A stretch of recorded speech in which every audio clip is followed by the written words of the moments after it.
وہ آسانی سے اپنے عقیدے بدلنے والا آدمی نہیں تھا، لیکن اس نے دیکھا کہ بنو تمیم کے بیشتر قبائل مسلمان ہو گئے ہیں۔ اس نے اپنی مقبولیت اور اپنی سرداری کے قائم رکھنے کے لیے اسلام قبول کر لیا، چونکہ یہی شخص زیادہ برآب اور اثر و رسوخ والا تھا۔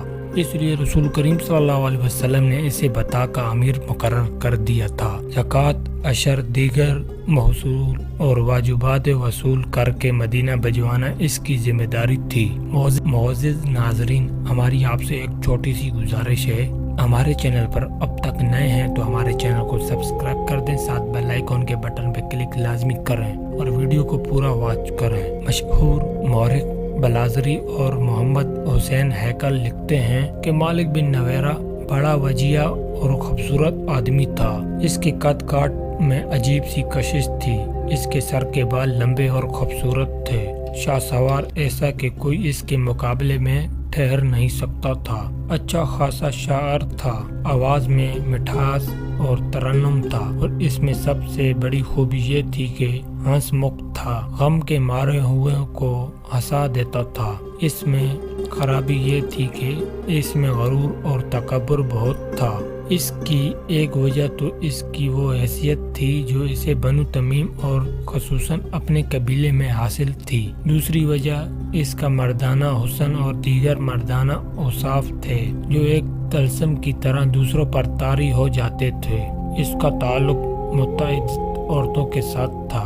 قبیلے کی جوان لڑکیاں اس کا کرب حاصل کرنے کی خواہاں اور کوشاں رہتی تھی، لیکن وہ وقتی تعلق رکھتا اور کسی کو بیوی نہیں بناتا تھا۔ کہتا تھا کہ اس طرح ایک عورت اس کے ہم پلہ ہو جائے گی، حالانکہ اس وقت بیویوں کو یہ مقام حاصل نہیں تھا۔ وہ قبیلے کی عورتوں کے دلوں میں بستا تھا کہ دل کو مسکر کرنے والی عورت کا نام لیلا تھا۔ مالک بن نویرہ نے لیلا سے شادی کر لی۔ لیلا کو قبیلے نے ام تمیم کا نام دیا تھا۔ رسول کریم صلی اللہ علیہ وسلم کی وصال کی خبر ملتے ہی مالک بن نویرہ نے مدینہ والوں سے نظریں پھیر لی اور ظاہر کر دیا کہ اس نے اسلام قبول کیا تھا، ایمان نہیں۔ اس نے زکوٰۃ اور محصولات وصول کر کے اپنے گھر میں رکھے ہوئے تھے۔ چند دنوں تک اس نے یہ مال مدینہ کو بھیجنا تھا۔ اس نے قبیلے کے لوگوں کو اکٹھا کر کے انہیں زکوٰۃ اور محصولات واپس کر دیے۔ تم آزاد ہو، مالک نے کہا۔ میں نے مدینہ کی زنجیریں توڑ ڈالی ہیں، اب جو کچھ تم کماؤ گے وہ سب تمہارا ہوگا۔ لوگوں نے داد و تحسین کے نعرے بلند کیے۔ مالک بہت خوش تھا کہ مدینہ سے تعلق توڑ کر وہ اپنے قبیلے کا پھر خود مختار سردار بن گیا ہے، مگر اس کی خوشی زیادہ دیر تک قائم نہ رہ سکی۔ 2-3 قبیلوں کے سرکردہ آدمیوں نے مالک سے کہا کہ اس نے مدینہ سے تعلق توڑ کر اچھا نہیں کیا۔ مالک نے انہیں مدینہ کے خلاف کرنے کی بہت کوشش کی، لیکن اس کی زبان کا جادو نہ چل سکا۔ زکوٰۃ اور محصولات کی ادائیگی کے مسئلے پر بنو تمیم 3 حصوں میں بٹ گئے۔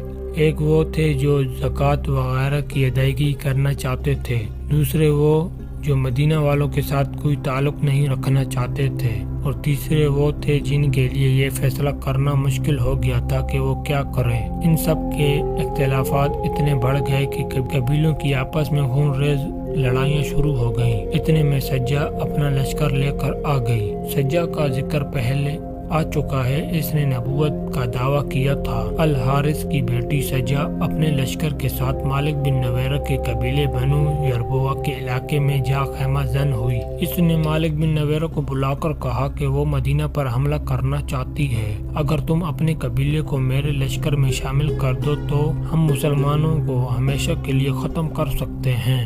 سجا نے کہا، تمہیں معلوم ہوگا کہ میں بنو یربوع میں سے ہوں۔ خدا کی قسم، مالک بن نویرہ نے کہا، میں تمہارا دست راست بن جاؤں گا، لیکن ایک شرط ہے جو دراصل ہماری ضرورت ہے۔ تم دیکھ رہی ہو کہ بنو تمیم کے قبیلوں میں دشمنی پیدا ہو چکی ہے۔ ان سب کو مصالحت کی دعوت دے کر انہیں مدینہ پر حملے کے لیے تیار کریں گے۔ اگر یہ مصالحت پر آمادہ نہ ہوئے تو ہم انہیں تباہ و برباد کر دیں گے۔ اگر تم نے انہیں ختم نہ کیا تو یہ سب مل کر تمہارے خلاف ہو جائیں گے۔ ان میں مدینہ کے وفادار بھی ہیں، انہوں نے سچے دل سے اسلام قبول کر لیا ہے۔ مالک بن نویرہ کی خواہش یہ تھی کہ سجا کے لشکر کو ساتھ ملا کر بنی تمیم کے مسلمانوں کو اور اپنے دیگر مخالفین کو ختم کیا جائے۔ مورخ لکھتے ہیں کہ سجا مالک بن نویرہ کے مردانہ حسن و جلال سے متاثر ہو گئی تھی۔ اس نے مالک کی بات فوراً مان لی۔ دونوں نے تمام قبیلوں کے سرداروں کو مساہلات کے پیغامات بھیجے۔ پیغام میں یہ بھی شامل تھا کہ مدینہ پر حملہ کیا جائے گا۔ صرف ایک قبیلے کا سردار وقیہ بن مالک تھا جس نے ان سے مساہلات قبول کر لی، باقی تمام قبیلوں نے انکار کر دیا۔ اس کے نتیجے میں سجا، مالک اور وقیہ کے متحدہ لشکر نے دوسرے قبیلوں پر حملہ کر دیا۔ بڑی خونریز لڑائیاں لڑی جانے لگی۔ بنو تمیم جو سخاوت، مہمان نوازی اور زبان کی چاشنی کے لیے مشہور تھے، ایک دوسرے کے لیے وحشی اور درندے بن گئے۔ بستیاں اجڑ گئیں، خون بہہ گیا، لاشیں بکھر گئیں۔ لیلا کو اپنے دروازے پر عورتوں کی آہ و بکا سنائی دی۔ کچھ عورتیں بیان کر رہی تھی کہ کیا میں بیوہ ہو گئی ہوں؟ لیلا ننگے پاؤں باہر کو دوڑی۔ وہ کہہ رہی تھی مالک بن نویرہ کی لاش لائے ہیں۔ اس نے دروازہ کھولا تو باہر 10-12 عورتیں کھڑی بیان کر رہی تھی۔ لیلا کو دیکھ کر ان کی آہ وزاری اور زیادہ بلند ہو گئی۔ 3 عورتوں نے اپنے بازوؤں پر ننھے بچوں کی لاشیں اٹھا رکھی تھی۔ لاشوں پر جو کپڑے تھے وہ خون سے لال تھے۔ لیلا کیا تو عورت ہے؟ ایک عورت اپنے بچے کی خون آلودہ لاش لیلا کے آگے کرتے ہوئے چلائی، تو عورت ہوتی تو اپنے خاوند کا ہاتھ روکتی کہ بچوں کا خون نہ کر۔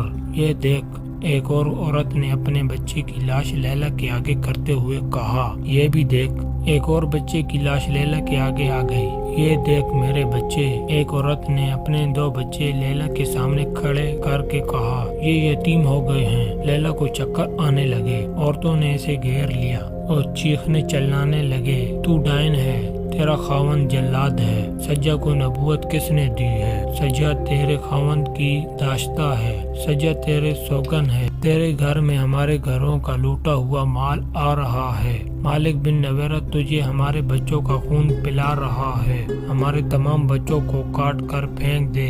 ہم سجا کی نبوت نہیں مانیں گی۔ ہمارے نبی محمد صلی اللہ علیہ وسلم ہیں۔ محمد صلی اللہ علیہ وسلم اللہ کے رسول ہیں۔ بستی کے لوگ اکٹھے ہو گئے۔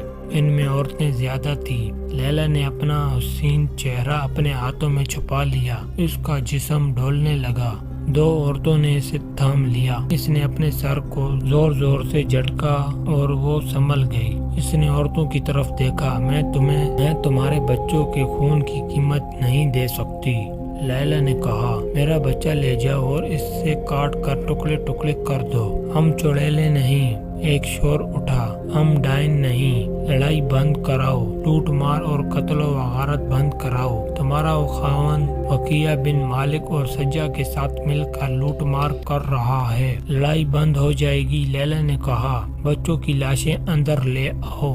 مائیں اپنے بچوں کی لاشیں اندر لے گئیں۔ لیلا نے 3 لاشیں اس پلنگ پر رکھ دیں جس پر وہ اور مالک بن نویرہ سویا کرتے تھے۔ مالک بن نویرہ لیلا کا پجاری تھا۔ اس پر لیلا کا حسن جادو کی طرح سوار تھا۔ اس زمانے میں سردار اپنی بیویوں کو لڑائیوں میں اپنے ساتھ رکھتے تھے، لیکن یہ لڑائی اس قسم کی تھی کہ مالک لیلا کو اپنے ساتھ نہیں رکھ سکتا تھا۔ لیلا سے وہ زیادہ دیر تک دور بھی نہیں رہ سکتا تھا۔ اگر کہیں قریب ہوتا تو رات کو لیلا کے پاس کرتا تھا۔ وہ اس رات آ گیا۔ کیا اس پلنگ پر کوئی سویا ہوا ہے؟ مالک بن نویرہ نے پوچھا۔ نہیں۔ لیلا نے کہا، تمہارے لیے ایک تحفہ ڈھانپ کر رکھا ہوا ہے۔ 3 پھول ہیں لیکن مرجھا گئے ہیں۔ مالک بن نے لپک کر چادر ہٹائی اور یوں پیچھے ہٹ گیا جیسے پلنگ پہ سانپ کنڈلی مارے بیٹھا ہو۔ اس نے لیلا کی طرف دیکھا۔ خون پینے والے درندے کے لیے اس سے اچھا تحفہ اور کوئی نہیں ہو سکتا۔ لیلا نے کہا اور اسے سنایا کہ ان کی مائیں کس طرح آئی تھی اور کیا کچھ کہہ گئی ہیں۔ اس نے اپنا دودھ پیتا بچہ مالک کے آگے کر کے کہا، جا لے جا اسے اور اس کا بھی خون پی لے۔ لیلا نے کہا، کیا تو وہ مالک بن نویرہ ہے جسے لوگ ہنس مکھ کہتے تھے؟ کیا یہ ہے تیری سخاوت اور شجاعت کہ تو ایک عورت کے چال میں آ کر لوٹ مار کرتا پھر رہا ہے؟ اگر تو بہادر ہے تو مدینہ پر چڑھائی کر، یہاں نہتے مسلمانوں کو قتل کرتا پھر رہا ہے۔ مالک بن نویرہ معمولی آدمی نہیں تھا، اس کی شخصیت میں انفرادیت تھی جو دوسروں پر تاثر پیدا کرتی تھی۔ اس نے طعنے کبھی نہیں سنے تھے، اس کا سر کبھی جھکا نہیں تھا۔ کیا یہ ہے تیرا غرور؟ لیلا نے اسے خاموش کھڑا دیکھ کر کہا، کیا تو ان معصوم بچوں کی لاشوں پر تکبر کرے گا؟ ایک عورت کی خاطر ایک عورت نے تیرا غرور اور تکبر توڑ کر تجھے قاتل اور ڈاکو بنا دیا ہے۔ میں اپنے بچے کو تیرے پاس چھوڑ کر جا رہی ہوں، پیچھے سے ایک تیر میری پیٹھ میں اتار دینا۔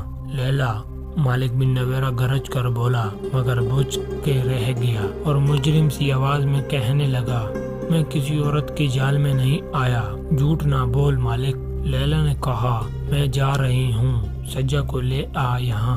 یہ یاد رکھ لے، تیری سرداری، تیری خوبصورتی، تیری شاعری اور تیری خونخواری تجھے ان مرے ہوئے بچوں کی ماہوں کی آہوں اور فریادوں سے بچا نہیں سکے گی۔ یہ تو صرف 3 لاشیں ہیں، بستیوں کو لوٹنے معلوم نہیں کتنے بچے تیرے گھوڑے کے قدموں تلے کچلے گئے ہوں گے۔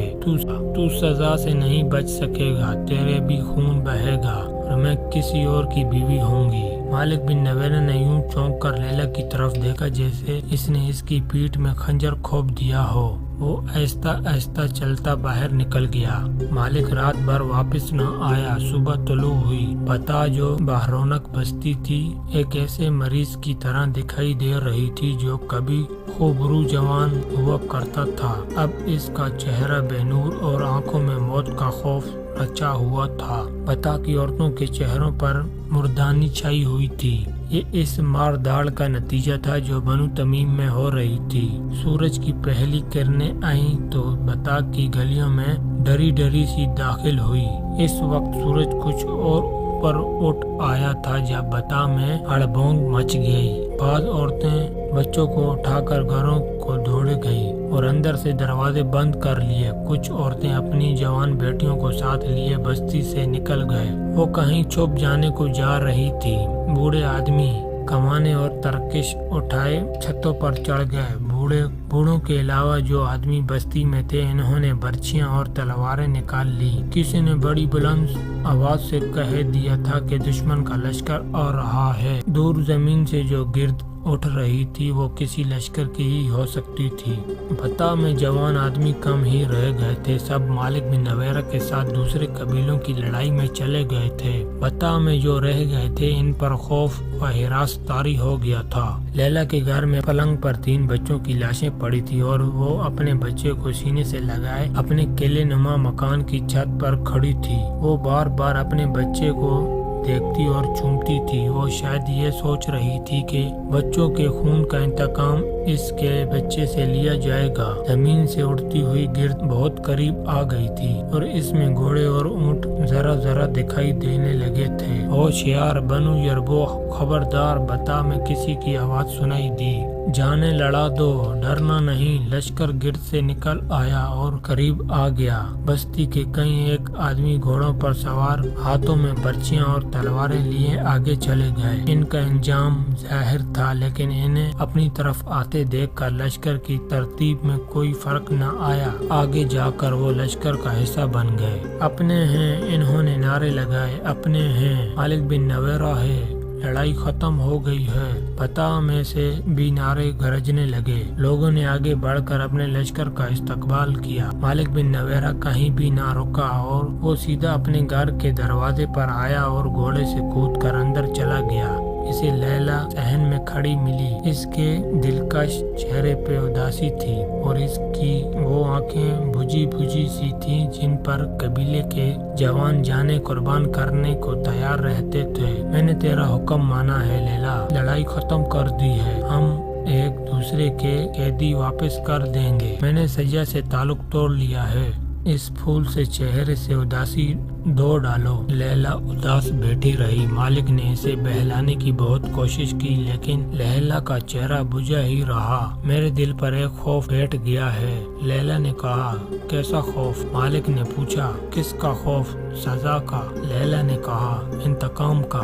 سجا اکیلی رہ گئی۔ وقیہ بن مالک نے بھی اس کا ساتھ چھوڑ دیا تھا۔ مالک بن نویرہ نے وقیہ سے کہا تھا کہ وہ ایک عورت کے چانسنے میں آ کر اپنے قبیلے پر ٹوٹ پڑے تھے۔ تھے۔ سجا اپنے لشکر کو ساتھ لیے نباج کی طرف چلی گئی۔ پہلے سنایا جا چکا ہے کہ وہ یمامہ پر حملے کرنے گئی تھی، لیکن مسیلمہ کے جال میں آ گئی اور مسیلمہ نے اسے اپنی بیوی بنا لیا۔ مالک بن نویرہ کے گناہوں کی سزا شروع ہو چکی تھی۔ وقیہ بن مالک جو اس کے دست راست تھا، اس کا ساتھ چھوڑ گیا اور مسلمانوں سے جا ملا۔ مالک بن نویرہ نے اسے روکا تھا، اگر ہم دونوں الگ ہو گئے تو مسلمان ہمیں کچل کے رکھ دیں گے۔ مالک نے وقیہ سے کہا تھا، ہم دونوں مل کر ان کا مقابلہ کر سکتے ہیں، ہمیں زندہ رہنا ہے۔ مالک وقیہ نے کہا تھا، مدینہ کی فوج کا مقابلہ کس نے کیا ہے؟ غطفان ہار گئے، طائی ہار گئے، بنو سلیم، بنو اسد، حزان، کوئی بھی مسلمانوں کے آگے ٹھہر نہ سکا۔ پھر سب اکٹھے ہوئے اور ام زامل سلمیہ کو بھی ساتھ ملا لیا۔ کیا تم نہیں جانتے مالک الولید کے بیٹے خالد نے انہیں کس طرح بھگا دیا ہے؟ سلمیہ قتل کر دی گئی ہے۔ مسلمان ہمیں مسلمانوں کا خون معاف نہیں کریں گے۔ تمام قبیلوں کو شکست دینے والا خالد واپس مدینہ نہیں چلا گیا، وہ بزاخہ میں ہے۔ دوسری طرف مسلمانوں کا مانا ہوا سپہ سالار اسامہ ہے۔ ان دونوں میں سے کوئی بھی کسی بھی وقت یہاں کا رخ کر سکتا ہے۔ ان سے خون معاف کرانے کا ایک ہی طریقہ ہے کہ میں ان کی اطاعت قبول کر کے انہیں اپنے قبیلے کی زکوٰۃ اور محصول ادا کرتا رہوں۔ مالک بن نویرہ کوئی فیصلہ نہیں کر سکا۔ خالد بن ولید رضی اللہ تعالیٰ عنہ تک اطلاع پہنچ چکی تھی کہ مالک بن نویرہ کو رسول اللہ صلی اللہ علیہ وسلم نے امیر مقرر کیا تھا، مگر اس نے زکوٰۃ وغیرہ وصول کر کے مدینہ نہ بھیجی اور لوگوں کو واپس کر دی۔ جاسوسوں نے خالد رضی اللہ تعالیٰ عنہ کو مالک کا ایک شاعر بھی سنایا۔ اس میں اس نے رسول کریم صلی اللہ علیہ وسلم کے وصال کے بعد اپنے قبیلے سے کہا تھا کہ اپنے مال کو اپنے پاس رکھو اور مت ڈرو کہ نہ جانے کیا ہو جائے۔ اگر اسلامی حکومت کی طرف سے ہم پر کوئی مصیبت آئے گی تو ہم کہیں گے کہ ہم نے محمد صلی اللہ علیہ وسلم کے دین کو قبول کیا تھا، ابو بکر کے دین کو نہیں۔ مالک بن نویرہ نے سجا کے ساتھ مل کر مسلمانوں کا جو قتل عام کیا تھا، اس کی بھی اطلاع خالد رضی اللہ تعالیٰ عنہ کو مل گئی تھی۔ خالد رضی اللہ تعالیٰ عنہ نے اپنے دستوں کو بتا کی طرف تیز کوچ کا حکم دیا۔ ان کے دستوں میں انصار مدینہ بھی تھے۔ انہوں نے بتا کی طرف پیش قدمی کی مخالفت کی۔ خدا کی قسم، خالد رضی اللہ تعالیٰ عنہ نے کہا، میں اپنی سپاہ میں پہلے آدمی دیکھ رہا ہوں جو اپنے امیر اور سالار کی حکم عدولی کر رہے ہیں۔ اسے حکم عدولی سمجھیں یا جو کچھ بھی سمجھیں۔ انصار کی نمائندگی کرنے والے نے کہا، خلیفۃ المسلمین کا حکم یہ تھا کہ طلحہ کو مطیع کر کے اس علاقے میں رسول اللہ صلی اللہ علیہ وسلم کی قائم کی ہوئی علمداری کو بحال کریں اور جو جنگ پہ اتر آئے اس سے جنگ کریں اور بزاخہ میں اگلے حکم کا انتظار کریں۔ ہم جانتے ہیں کہ مدینے سے ایسا کوئی حکم نہیں آیا کہ ہم بتا پر حملے کے لیے جائیں۔ کیا تم میں کوئی ہے جسے یہ معلوم نہ ہو کہ میں تمہارا امیر اور سپہ سالار ہوں؟ خالد بن ولید رضی اللہ تعالیٰ عنہ نے پوچھا اور سب کی طرف دیکھنے لگے۔ انہیں کوئی جواب نہ ملا تو انہوں نے کہا، میں نہیں جانتا کہ خلیفۃ المسلمین کے ساتھ تم کیا معاہدہ کر کے آئے ہو۔ میں یہ جانتا ہوں کہ خلیفہ نے مجھے یہ حکم دیا تھا کہ جہاں بھی اسلام سے انحراف کی خبر ملے اور جہاں بھی مدینہ کے ساتھ کیے ہوئے معاہدوں کی خلاف ورزی نظر آئے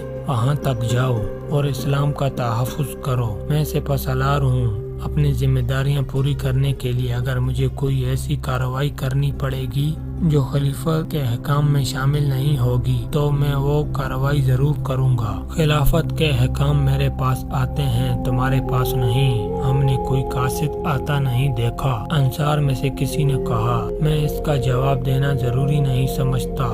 خالد نے جھنجھلا کر کہا، اور میں کسی ایسے آدمی کو اپنے سپاہ میں نہیں دیکھنا چاہتا جس کے دل میں ذرا سا بھی شک و شبہ ہو۔ مجھے اللہ کی خوشنودی چاہیے۔ اگر تمہیں اپنی ذات کی خوشنودی چاہیے تو جاؤ، اپنے آپ کو خوش کرو۔ میرے لیے مہاجرین کافی ہیں اور میرے ساتھ جو 9 مسلم ہیں میں انہیں بھی کافی سمجھتا ہوں۔ مشہور مورخ طبری نے لکھا ہے کہ ابو بکر رضی اللہ تعالیٰ عنہ نے اپنے احکام میں یہ شامل کیا تھا کہ بنو اسد کے سردار طلحہ کی سرکوبی کے بعد خالد کے دستے بتا تک جائیں۔ یہاں کے امیر مالک بن نویرہ نے زکوٰۃ اور محصولات کی ادائیگی نہیں کی اور وہ اسلام سے منحرف ہو کر اسلام کا دشمن بن گیا ہے۔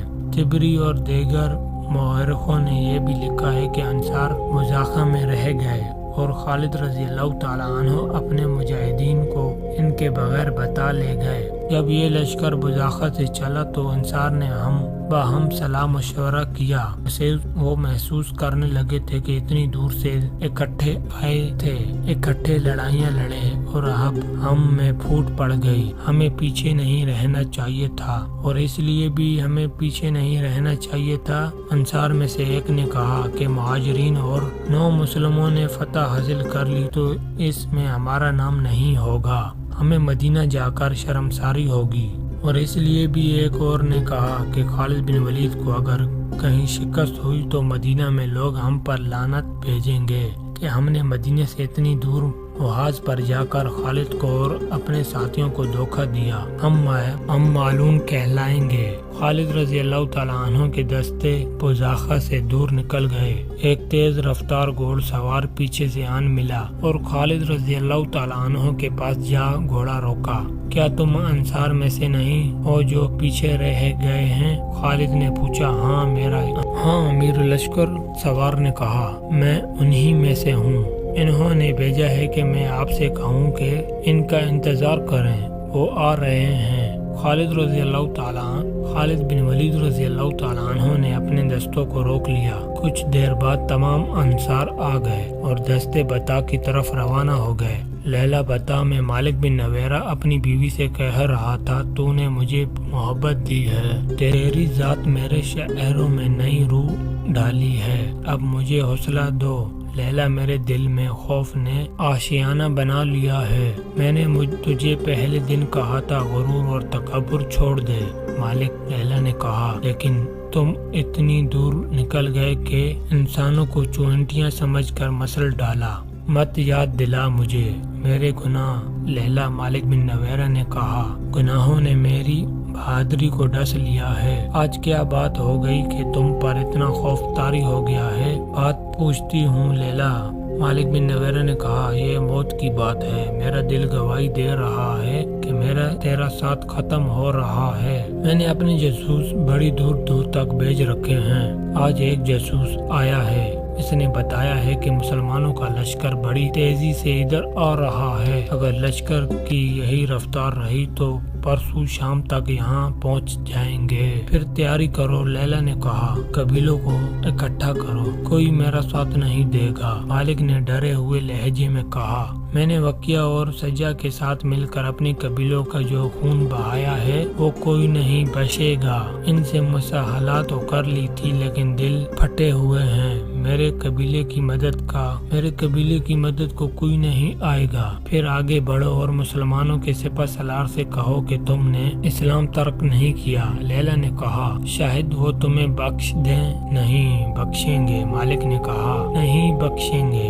انہوں نے کسی کو نہیں بخشا۔ مالک بن نویرہ پر خوف طاری ہوتا چلا گیا، اسے خبریں مل رہی تھی کہ خالد رضی اللہ تعالیٰ عنہ کا لشکر قریب آ رہا ہے۔ اس نے اپنے قبیلے کو اکٹھا کیا۔ اے بنو یربوع، اس نے قبیلے سے کہا، ہم سے غلطی ہوئی کہ ہم نے مدینہ کی حکمرانی کو تسلیم کیا اور ان سے منحرف ہو گئے۔ انہوں نے ہمیں اپنا مذہب دیا جو ہم نے قبول کیا، پھر نافرمان ہو گئے۔ وہ آ رہے ہیں، سب اپنے گھروں کو چلے جاؤ اور دروازے بند کر لو۔ یہ نشانی ہے کہ تم ان کے خلاف ہتھیار نہیں اٹھاؤ گے، ان کے بلانے پر ان کے سامنے نہتے جاؤ، کچھ فائدہ نہ ہوگا مقابلے میں، جاؤ اپنے گھروں کو چلے جاؤ۔ لوگ سر جھکائے ہوئے اپنے گھروں کو چلے گئے۔ 9 نومبر 632 عیسوی شعبان 11 ہجری کے پہلے ہفتے میں خالد رضی اللہ تعالیٰ عنہ بتا پہنچ گئے۔ انہوں نے اپنے لشکر کو معاشرے کی ترتیب میں کیا، اگر ایسے لگتا تھا جیسے بتا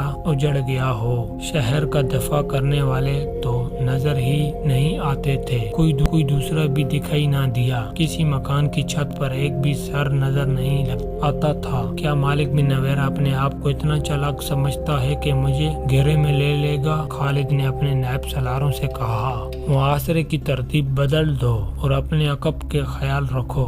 میں اس بستی کو آگ لگا دوں گا، وہ یہاں سے نکل گئے ہیں، عقب سے حملہ کریں گے۔ خالد بن ولید رضی اللہ تعالیٰ عنہ نے زندہ دل، بے خوف اور مہم جو تھے، ان کے احکام بہت سخت ہوا کرتے تھے۔ انہوں نے اپنے دستوں کو اس ترتیب میں کر دیا کہ کب سے حملہ ہو تو روک لیں، اور اگر اس کے ساتھ ہی شہر سے بھی حملہ ہو جائے تو دونوں طرف لڑا جائے۔ مسلمانوں کو اس دشواری کا سامنا تھا کہ ان کی نفری تھوڑی تھی اور وہ اپنے مستقر مدینے سے بہت دور تھے۔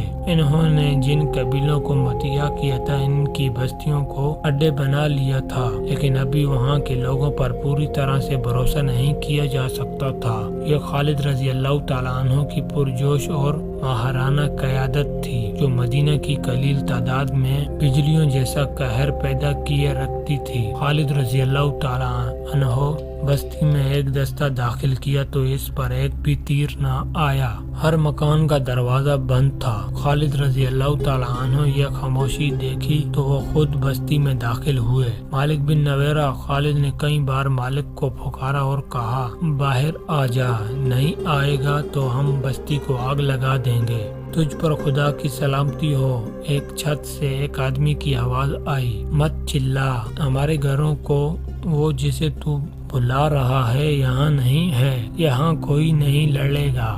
الولید کے بیٹے، ایک اور چھت سے آواز آئی، کیا تو نہیں دیکھ رہا کہ ہم اپنے مکانوں کے بند دروازوں کو پیچھے بیٹھے ہیں؟ کیا مدینہ میں یہ رواج نہیں کہ بند دروازہ ایک اشارہ ہے کہ آ جاؤ، ہم تمہارے خلاف احتیاط نہیں اٹھائیں گے؟ بے شک میں یہ اشارہ سمجھتا ہوں، خالد نے کہا۔ مکانوں کے دروازے کھول دو اور باہر آ جاؤ، عورتوں اور بچوں پر جبر نہیں، ان کی اب مرضی ہے، باہر